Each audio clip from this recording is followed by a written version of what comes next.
on essaye d'amener les gens à la pratique musicale, et avec un souci particulier à Armentières qui est d'essayer d'ouvrir le plus possible au plus grand nombre, donc d'ouvrir à tous et d'accompagner les gens le plus loin possible en fonction de leurs souhaits, mais aussi des contenus qu'on espère leur faire partager.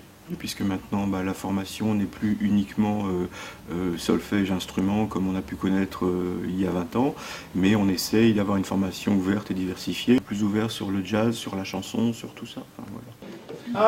1, 2, 4, 12.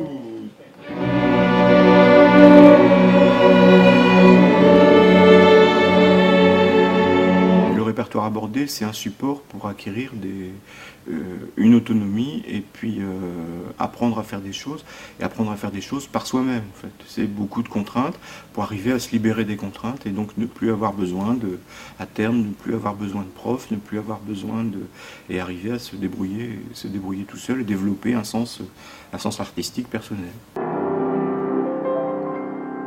On démarre avec les tout jeunes enfants à partir de 3 ans.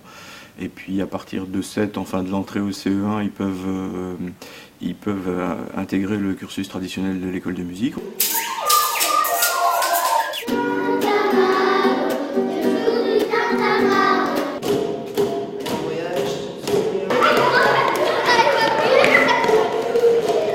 Tous les élèves peuvent et doivent, surtout pour ceux qui suivent le cursus traditionnel, enfin les enfants, avoir une pratique collective. Donc pour ceux qui n'ont pas d'autonomie, qui n'ont pas d'expérience, c'est le chant choral essentiellement.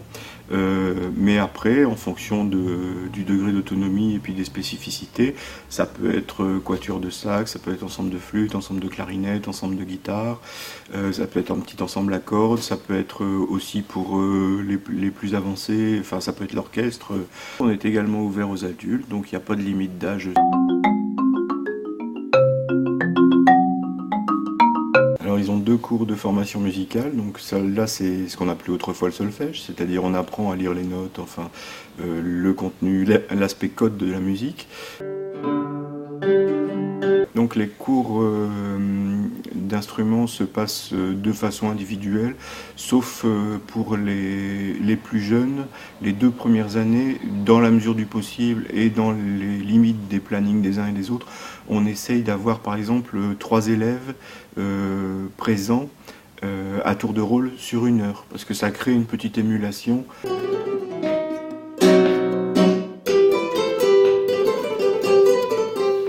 Depuis 6 ans, j'ai commencé par le jardin musical, puis après j'ai commencé 1 an plus tard la guitare. Mon grand-père il m'avait offert une guitare et j'ai bien aimé l'instrument. Et après j'ai voulu continuer à pratiquer, alors j'ai pris des cours. Là je suis en train d'apprendre un tango, j'apprends aussi des musiques classiques et c'est tout aussi bien. J'ai envie de continuer à faire des guitares et m'amuser en fait.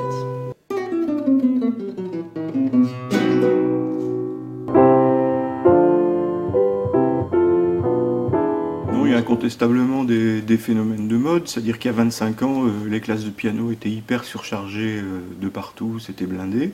Donc il y a moins de pianistes, par contre il y a plus de guitaristes. Bon voilà, on a connu un creux de vague il y a une dizaine d'années au niveau des cordes. Maintenant les cordes repartent. Bon, on a un peu plus de difficultés avec les cuivres, pourtant c'est des très beaux instruments.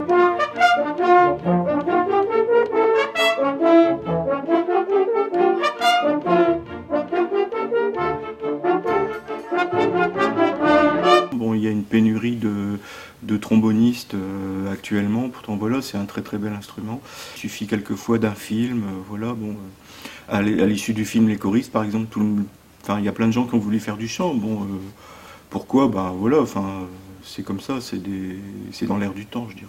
Il faut être prêt à y passer du temps. Si c'est uniquement une question d'image, en général c'est vrai que ça tient pas très longtemps et pourtant ça peut apporter beaucoup, comme le sport, comme toutes les pratiques d'une façon générale.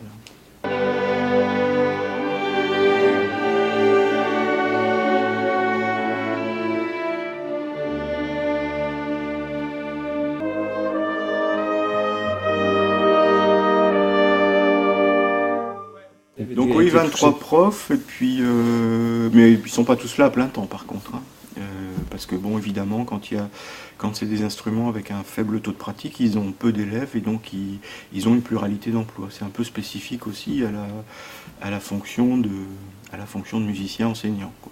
Il y a 2 secrétaires. On a un concierge aussi. Sera content d'être. Mais c'est important parce qu'il y a quand même l'intendance à assurer. C'est quand même une grosse machine. Ça représente quand même par semaine à peu près 350, voire les bonnes années, plus de 400 élèves qui passent par ici. Donc ça veut dire que derrière, il faut une organisation matérielle, il faut mettre en place des salles avec les pupitres, avec le matériel qu'il faut. Donc tout ça, c'est important. Voilà. Vous pouvez déjà nous annoncer justement quelques événements sur lesquels vous serez présent? Ben, on espère bien. Donc ici sur l'école, il y a plein de petites auditions. Donc il y a un dépliant il y a un petit suivez le guide qui est à l'école de musique qui vous récapitule tout ça. Vous êtes cordialement tous invités à venir le consulter. Sinon le 30 mars, il y aura un concert des classes d'ensemble et de l'orchestre de l'école au Vivat à 19h30.